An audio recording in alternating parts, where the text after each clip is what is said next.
Hi hello friends, എല്ലാ കൂട്ടുകാർക്കും മൗനരാഗ സീരിയലിലെ നാളത്തെ അടിപൊളി പ്രൊമോ റിവ്യൂലേക്ക് തന്നെ സ്വാഗതം കേട്ടോ. അങ്ങനെ ഗംഗപ്രസാദിനോട് അമലു പറയുന്നുണ്ട്, ഇനി ഇവിടുന്ന് പോവല്ലേ വിനായകേട്ട, എനിക്കത് സഹിക്കാൻ സാധിക്കില്ല. ഇനി ഞങ്ങൾ താഴത്ത് പറയാതെ കാട് കയറി എവിടെയും പോവരുത് കേട്ടോ എന്നൊക്കെ പറയാണ്. നമ്മുടെ ഗംഗപ്രസാദ് ഇനി അങ്ങനെ ചെയ്യത്തില്ല എന്നൊക്കെ പറയുന്നുണ്ട്. ശേഷം അമലുവിനെ കെട്ടിപ്പിടിച്ച് അവിടെ അങ്ങ് ഇരിക്കാട്ടോ. രാത്രിയായിട്ടും നമ്മുടെ വേലുവിന് ഉറങ്ങാൻ സാധിക്കുന്നില്ല. എന്നാലും ഇവൻ എവിടെയായിരിക്കും പോയിട്ടുണ്ടാവുക? അവൻ വന്ന സമയത്ത് വല്ലാത്ത കിതപ്പും അതുപോലെ തന്നെ നടന്ന് തളർന്ന പോലെ തോന്നി. അവൻ പക്ഷെ മാമനോട് പറഞ്ഞത് ഇവിടെ ഈ പ്രദേശം വിട്ട് എവിടെയും പോയില്ലെന്നാണ്. പക്ഷെ അങ്ങനെയല്ല, ഇവൻ ദൂരെ എവിടെയോ പോയിരിക്കായിരുന്നു. രാവിലെ തേനെടുക്കാൻ വേണ്ടി കാട്ടിലേക്ക് പോയപ്പോഴൊന്നും ഇവനെ കണ്ടതേയില്ല. അപ്പൊ ഇവൻ എവിടെയായിരിക്കും പോയത്? ഇനി അവൻ നാട്ടിലേക്ക് അങ്ങനെ പോയിട്ട് തിരിച്ചു വന്നതായിരിക്കോ എന്നൊക്കെ ഇങ്ങനെ ആലോചിക്കുകയാണ് നമ്മുടെ വേലു കേട്ടോ.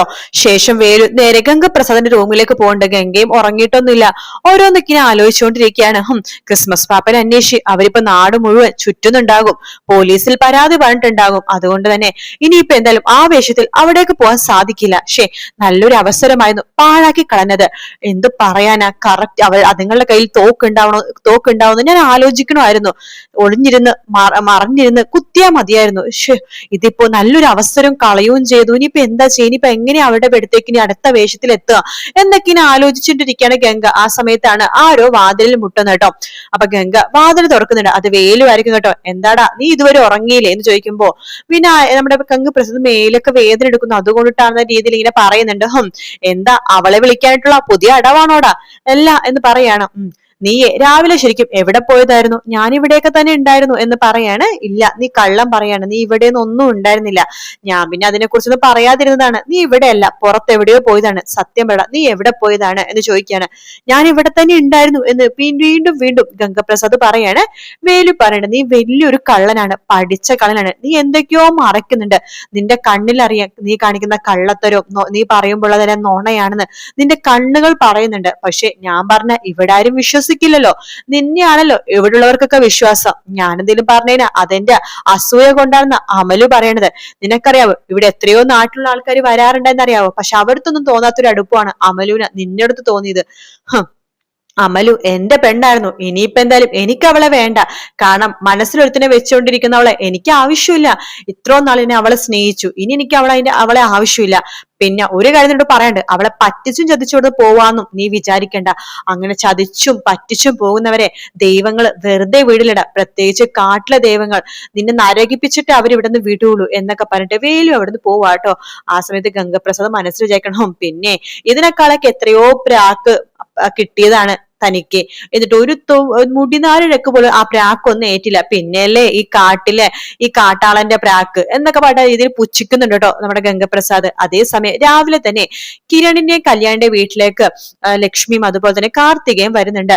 ലക്ഷ്മിയും കാർത്തികയും പറയുന്നുണ്ട്, മോനെ ഇന്നലെ പിന്നെ എസ് എങ്ങാനും വിളിച്ചിരുന്നോ? ഇല്ല ആന്റി, ഞാൻ വിളിച്ചിരുന്നു, പക്ഷെ അവരാരും അന്വേഷിച്ചിട്ട് കറക്റ്റ് ആയിട്ടുള്ള ഒരാളെയും തപ്പി കിട്ടിയില്ലെന്നാ പറഞ്ഞത്. പരിചയമുള്ള സ്ഥലങ്ങളിലൊക്കെ അവർ പോയി നോക്കുകയും ചെയ്തു. അന്ന് കരോൾക്കാർ വന്ന വീട്ടുകളിലൊക്കെ കയറി നോക്കി. ആന്റി പറഞ്ഞ പോലെ തന്നെ കരോൾക്കാരിന്റെ അടുത്ത്, അതായത് ശരിക്കും ഒറിജിനൽ കരോളുകാർ തന്നെയാണ് നിങ്ങളുടെ വീടിന്റെ അടുത്തേക്ക് വന്നത്. അപ്പൊ അവിടെ മുമ്പ് എത്തണ വരെ CCTV അവരുണ്ടായിരുന്നു. ആ CCTV-ലൊന്നും അവരുടെ കൂടെ വേറൊരു സാന്താക്രൂസും ജോയിൻ ചെയ്തിട്ടില്ല. അതായത് ലക്ഷ്മിയുടെ വീടെത്തണ ഒരു ജംഗ്ഷൻ മുമ്പാണ് ആ സാന്താക്രൂസ് അവരുടെ കൂടെ ചേർന്നത്. അപ്പൊ നിങ്ങളുടെ വീട് ലക്ഷ്യം വെച്ച് തന്നെയാണ് അയാൾ അങ്ങോട്ടേക്ക് വന്നത്.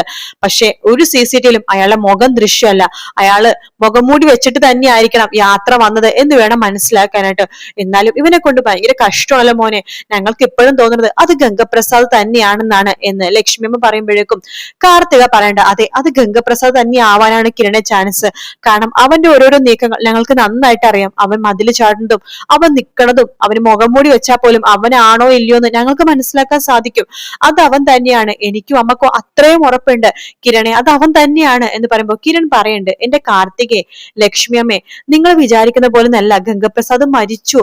നിങ്ങളുടെ മനസ്സിൽ ഗംഗപ്രസാദ് മരിച്ചിട്ടില്ല എന്നൊരു ചിന്തയുണ്ട്. അതുകൊണ്ടാണ് വന്ന ആള് ഗംഗപ്രസാദ് ആയിരിക്കും നിങ്ങൾ വിചാരിക്കുന്നത്. മുഖംമൂടി വെച്ച് വന്നേക്കുന്നത് അവന്റെ കൂട്ടാളി തന്നെയാണ്, ഒരു സംശയമില്ല. അവനെ പറഞ്ഞു വിട്ടത് അവളായിരിക്കും, സ്റ്റെഫി. എന്തായാലും ഞാൻ അതിനെക്കുറിച്ച് അന്വേഷിച്ചോളാം, നിങ്ങൾ ഒന്നും കൊണ്ട് പേടിക്കേണ്ട, ധൈര്യമായിട്ടിരിക്കും. പിന്നെ ഇവിടെ വന്ന് നിൽക്കുന്നുണ്ടോ എന്ന് ചോദിക്കുമ്പോ ഇല്ല മോനെ, ഞങ്ങൾ ഇവിടെ വന്ന് നിൽക്കുന്നില്ല, അവിടെ തന്നെ നിൽക്കാം, ഇനി ഒരാഴ്ചയും കൂടിയല്ലേ ഉള്ളൂ കല്യാണത്തിന് എന്ന് പറയാണ് ലക്ഷ്മി അമ്മ. കിരൺ പറയുന്നുണ്ട്, അച്ഛന്റെ ഗുണ്ടകളും പോലീസുകാരൊക്കെ നിങ്ങളുടെ വീടിന് ചുറ്റും വീണ്ടും തമ്പടിച്ചിട്ടുണ്ട്. ഗംഗപ്രസാദ് മരിച്ചു എന്ന് പറഞ്ഞപ്പോഴേക്കും അവരൊക്കെ ആ അന്വേഷണം നിർത്തി പോയതായിരുന്നു. വീണ്ടും ഗംഗപ്രസാദ് ജീവനോട് ഉണ്ടെന്നുള്ള പറച്ചിലുള്ളതുകൊണ്ട് അവർ വീണ്ടും അന്വേഷണം തുടങ്ങിയിട്ടുണ്ട്. കാട് കേന്ദ്രീകരിച്ചിട്ടാണ് അന്വേഷണം. പിന്നെ അടുത്ത ദിവസം തന്നെ ഞാനും കല്യാണിയും കൂടി കാട് വരെ ഒന്ന് കാട്ടിലേക്ക് ഒന്ന് പോകുന്നുണ്ടെന്ന് പറയുമ്പോ കാർത്തിക ചോദിച്ചു, കാട്ടിലേക്കോ? അതെന്തിനാ? അത് ഞാൻ കഴിഞ്ഞ ദിവസം പറഞ്ഞില്ലേ, ഒരു വേലു എന്ന് പറഞ്ഞ ഒരാളെ കണ്ടിരുന്നു, കാട്ടിലെ തേനൊക്കെ വെക്കുന്ന. പറഞ്ഞിരുന്നു. അയാളുടെ കയ്യിലെ കുറച്ച് തേനുണ്ട്, ആ തേന് ഭയങ്കര ഡിമാൻഡാണ്. ലക്ഷ്മിമയും കാർത്തികൊന്നും കുടിച്ചിട്ടില്ലല്ലോ, അസാധ്യ ടേസ്റ്റ് ആണ്, ഒറിജിനൽ തേന്. അത് കിട്ടിയ പിന്നെ അച്ഛനും കാർത്തിക കല്യാണിയൊക്കെ ആ തേൻ ചോദിച്ചുകൊണ്ടിരിക്കുകയാണ്. പിന്നെ നമ്മുടെ ശരീരത്തിന് വളരെ നല്ലതാണ് ആ തേന്, അസുഖങ്ങളൊക്കെ പെട്ടെന്ന് മാറുന്നുണ്ട്, നല്ല തേനാണ്. അതുകൊണ്ട് അത് കാട്ടിലായിട്ടുണ്ട്. അപ്പൊ വേലു അത് ഇവിടെ കൊണ്ടും തരാന്ന് പറഞ്ഞു. പക്ഷെ ഇവിടെ കല്യാണി ഉണ്ടല്ലോ, അവൾക്ക് ഒരു സംശയം, ഇനി ഗംഗപ്രസാദ് ജീവനോടെ ഉണ്ടോന്ന്. ഇപ്പൊ നിങ്ങൾ പറഞ്ഞു എനിക്ക് അതുപോലത്തെ ഒരു സംശയമുണ്ട്. അപ്പൊ കാട്ടിലേക്ക് പോകണമെങ്കിൽ അതും കൂടി ഒന്ന് അന്വേഷിക്കാലോ. അതുകൊണ്ട് ഞാൻ കാട്ടിലേക്ക് പോകാൻ തീരുമാനിച്ചു. അതുകൊണ്ട് കല്യാണിയും എന്റെ കൂടെ കാട്ടിലേക്ക് വരുന്നുണ്ട്. അപ്പൊ അവൾക്ക് എന്നെ ഒറ്റയ്ക്ക് വിടുന്ന പേടിയാണ്, എനിക്കെന്തിനു സംഭവിക്കുമെന്ന്. പിന്നെ ഗംഗാപ്രസാദിനെ അന്വേഷിക്കുകയും ചെയ്യാലോ, അതുകൊണ്ട് അവളും വരുന്നുണ്ട് എന്ന് പറയാണ്. സൂക്ഷിക്കണേ മോനെ എന്ന് പറയുമ്പോഴേക്കും ഞങ്ങൾ രാവിലെ പോയിട്ട് ഉച്ച തിരിഞ്ഞിട്ട് തന്നെ ഇങ്ങോട്ട് വരും, അത്ര വലിയ ദൂരമൊന്നും ഇല്ലല്ലോ, ഇവിടുന്ന് വണ്ടി എത്തും, പിന്നെ കടവുണ്ട്, അവിടെ എത്തിക്കഴിഞ്ഞാൽ പിന്നെ കാടായി, അവിടെ വേലു വന്ന് നിക്കാന്നാ പറഞ്ഞത്. അവനെ കാടും കാര്യങ്ങളൊക്കെ പരിചയമുണ്ട്, പേടിക്കാനൊന്നുമില്ല എന്ന് പറയാണ്. ശരി, എന്നാ ആ സംശയം ഉള്ളിൽ വെച്ചോണ്ടിരിക്കണ്ട, നിങ്ങളെന്നാ പോയിട്ട് വാ എന്ന് ലക്ഷ്മിയമ്മയും പറയുന്നുണ്ട്. അപ്പൊ കല്യാണത്ത് കിരൺ പറയുന്നുണ്ട്, നമുക്ക് നാളെ തന്നെ തേൻ എടുക്കാൻ വേണ്ടി പോകാന്ന് പറയാണ്. കല്യാണി നീ വരണ്ട എന്ന് കിരൺ വീണ്ടും പറയുമ്പോ ഞാൻ എന്തായാലും വരും എന്ന് തന്നെ കല്യാണി പറയാട്ടോ. അങ്ങനെ കല്യാണിയും കിരണും കൂടി കാട്ടിലേക്ക് പോകാൻ പോകുന്ന ഭാഗമാണ് നമ്മൾ നാളത്തെ എപ്പിസോഡിൽ ലാസ്റ്റ് കാണാൻ പോണത്. കാട്ടിലേക്ക് പോകുന്ന വഴിയിൽ അവർ വേറൊരു കാഴ്ച കാണും. കാരണം ആ കടവ് കടക്കണ സമയത്താണല്ലോ ഗംഗപ്രസാദ് സാന്താക്ലോസിന്റെ ആ ഒരു ഡ്രസ്സ് വലിച്ചൂരി പുഴയിലേക്ക് എറിഞ്ഞത്.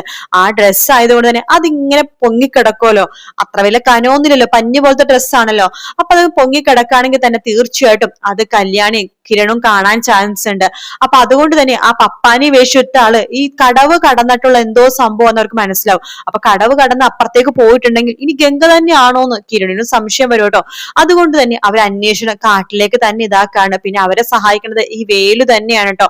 വേലു ഇങ്ങനെ പലപ്പോഴും ഇങ്ങനെ വിചാരിക്കുന്നുണ്ട്, മൂപ്പനോട് തന്നെ എടുത്തു വളർത്തിയ മൂപ്പനോട് ചെയ്യുന്ന ഒരു തെറ്റല്ലേ, മൂപ്പൻ പറഞ്ഞ കാര്യം ഒരാൾക്കും പറയാൻ പാടില്ല എന്നൊരു മനസ്സിൽ അങ്ങനെ തോന്നുന്നുണ്ടെങ്കിലും വേലു സത്യങ്ങളൊക്കെ കിരണിനോടും കല്യാണിനടുത്ത് പറയാൻ പോണ. കാരണം അവരുടെ മനസ്സിൽ സത്യസന്ധത ഉണ്ടെന്ന് വേലുവിന് മനസ്സിലാവാണ്. അതുകൊണ്ട് തന്നെ ഇവിടെ ഒരാൾ വന്നിട്ടുണ്ടെന്നും അയാളുടെ പേര് വിനായകനാണെന്നും നിങ്ങൾ അന്ന് കാണിച്ചുന്ന ഫോട്ടോ ഉണ്ടല്ലോ അത് അയാളുടെ ഫോട്ടോ ആണെന്നും ഒക്കെ തന്നെ വിനായകനാണെന്ന് പറഞ്ഞിട്ടൊക്കെ പറഞ്ഞു കൊടുക്കുക തന്നെ ചെയ്യും വേലു കിരണിനോട്. അപ്പൊ കിരൺ പറയാം, അത് വിനായകനൊന്നും അല്ല, അത് ഗംഗപ്രസാദാണ്. നിങ്ങളൊക്കെ കേട്ടിട്ടുണ്ടാവുമായിരിക്കും, ഒരു കൊലയാളി, ഒരു ഗുണ്ട എന്നൊക്കെ പറഞ്ഞിട്ട് പറയുമ്പോ അപ്പൊ എപ്പോഴാണ് വേലു അതിനെ കുറിച്ച് ആലോചിക്കണത്. ശരിയാണ്, ഇങ്ങനത്തെ ഒരു ഗുണ്ടനെ കുറിച്ച് ഞാനും കേട്ടിട്ടുണ്ട്. പിന്നെ ഗംഗപ്രസാദൻ അന്വേഷിച്ച് നടപ്പായിരിക്കും. അപ്പോഴേക്കും ഗംഗ അവിടെ നിന്ന് എസ്കേപ്പ് അടിക്കും കേട്ടോ. എന്തായാലും കാത്തിരുന്ന് തന്നെ കാണാം ഫ്രണ്ട്സ്. വീഡിയോ ഇഷ്ടപ്പെട്ടാൽ ലൈക്ക് ചെയ്യുക, സബ്സ്ക്രൈബ് ചെയ്യുക, കമന്റ് ചെയ്യുക. മറ്റൊരു വീഡിയോ കാണാം. Take care, bye bye.